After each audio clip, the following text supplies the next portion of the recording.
Welcome everyone to After the Bell here on NoDQ.com. Thank you all for watching this week.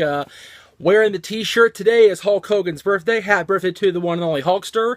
63 years old. I cannot believe that the guy I grew up watching as a kid is now 63 years old. It's absolutely bonkers.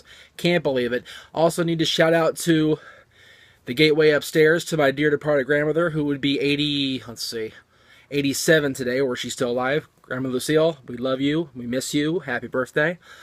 Let's get into WWE TV, because that's what After the Bell is all about, after all. And basically, it's going to be a little bit of a shorter show, because the stuff that was offered up on the USA Network on Monday and Tuesday nights was summed up with two things. Wedding cake and whatever the hell is going on with Ziggler and Ambrose. Like, I don't even know. On Raw, you had literally the entire show built up to Roman Reigns spearing Rusev at the end of the night after ruining he and Lana's wedding celebration and smearing cake all over Lana, essentially. Pushing Lana into a cake through Rusev is what happened. You also had Seth Rollins spend about 10 minutes basically telling us once again that he's the man. And like, Seth, nobody has been a bigger advocate for you than me on this channel in the last 2 years. We get you're the man. We understand. Try something else when you come out to close the week out going into SummerSlam. Because if you leave with a promo like that going into Brooklyn, whether you're in the ring with the Demon King or not next week on Raw, you're going to fall flat on your face going into Brooklyn. It's going to be ugly. The match will be great. You and Finn are going to have a great match. But the promo didn't work. And the problem with WWE Raw and SmackDown Live is, Aaron and I talked about this before I went on the air today. We were talking about different things. And the writing just needs to change on Raw and SmackDown. The whole aura, the whole excitement over the draft and the brand extension and the new rosters is already faded out. SmackDown, it seems, is doing what they can to make up for the fact that they don't have any major championships except for the Intercontinental Championship. Of course, the World Championship is there, but secondary titles like different division tag titles. There's no women's division on SmackDown, but both women's matches on SmackDown were actually really good. I will give SmackDown credit this week. I kind of dogged on them earlier. I've dogged on them really bad the last couple weeks. I've made no bones about the fact I haven't liked SmackDown, but SmackDown was better than Raw this week, but that's not saying much. But the women on SmackDown are really showing me something. I loved Carmella and Natalia's match toward the end of the show. I really enjoyed Becky and Alexa. Alexa got a win on her birthday the day before, 2 days ago, actually. Alexa got a win on her birthday, so it's awesome. Alexa Bliss. I have liked Alexa Bliss since she was the Sparkle Princess on NXT, and she has developed into this amazing character, the resting bliss face, as she calls herself on Twitter and Instagram. She's great. And her and Becky had a great match. I can do without Eva Marie. I spent this morning watching SmackDown and talking smack and just needling Eva Marie on social media. And I didn't mention her on Twitter because I didn't want to get blocked. And if I get blocked for this, then so be it. Wouldn't be the first time somebody blocked me for something I said. Don't really give a shit. But I don't understand the continued delay. Like, what's going to happen next week when she gets in there against whoever she gets in there with on SmackDown Live and just completely stinks the ring up? If she doesn't show that Brian Kendrick completely turned her around in the training that she did out here in Los Angeles, then everybody's going to have a big old fart on that match and on her career, period. If she doesn't show me something next week, I am never going to let up on the fact that they've pushed her down our throats. Ever. I will be the most obnoxious twit you ever saw on any form of YouTube show about professional wrestling and sports entertainment. I will, I promise. I will be a royal douchebag about it. I will, I promise. Okay, let's see. Back to Raw.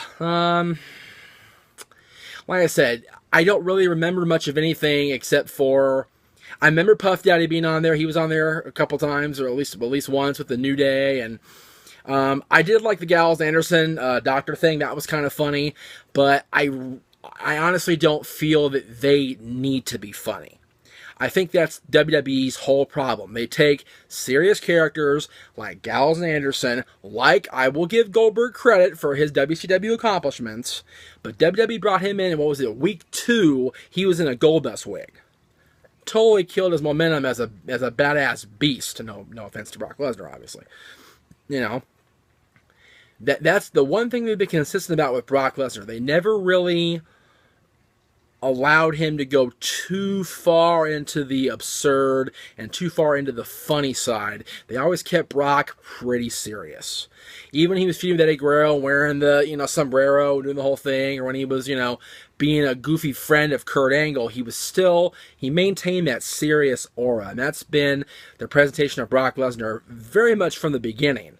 And that's been consistent with WWE. I wish they'd done that with Goldberg, whether I like Goldberg or not.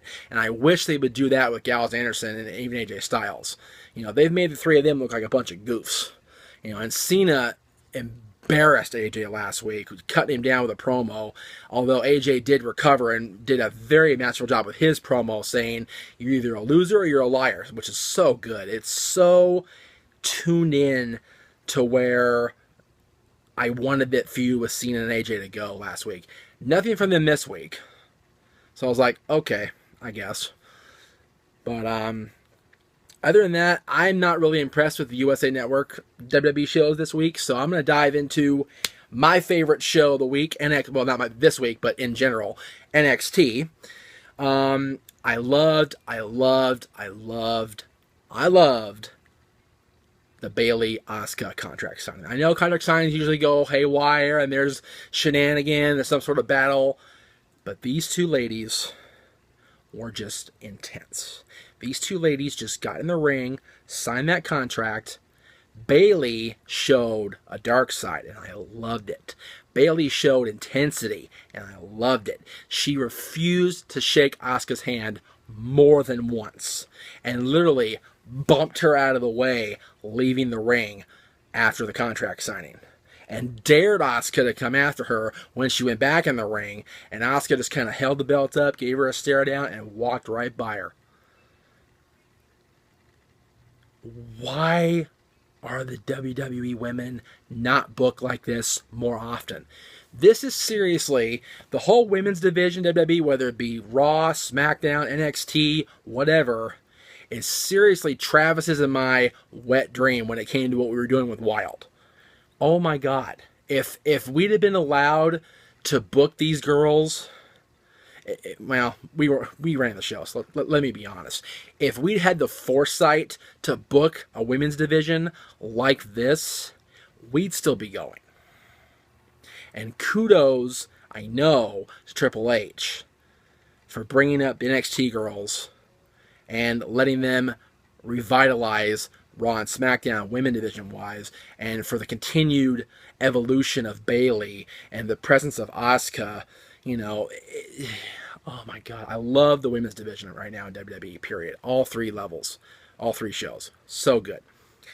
I liked Bobby Roode's promo on Andreas Almas, whatever the hell his name is. Cien Almas. We'll just go with that. That's what we'll do. I like he's going to wrestle in Brooklyn. Brooklyn's looking like it's going to be a pretty good weekend. I have a question on Talk Wrestling later in the week about which show I think is going to be better. I was looking at the card, and both shows look really, really good this year. It was very much one-sided last year. NXT Brooklyn had the advantage over SummerSlam, in my opinion, last year.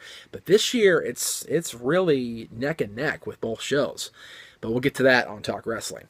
Bobby Roode, he hasn't even wrestled a match on NXT TV yet, and his presence just commands attention. He's taking everything he learned working for TNA over the last however many years he was with TNA, and is fine-tuning himself into a quality sports entertainer. He was a great wrestler, a great personality in TNA. Now he's becoming an even better sports entertainer / professional wrestler. And that's so awesome that he's doing that. I'm so happy for Bobby. I like that they're pushing Gargano and Ciampa into the tag team division, really pushing them toward the Revival coming up in Brooklyn. They got a really solid win. They pretty much just dominated these two local guys, just squashed them. It was great. Another squash with the what are they called? The Authors of Pain. Yeah, the Authors of Pain with Paul Ellering.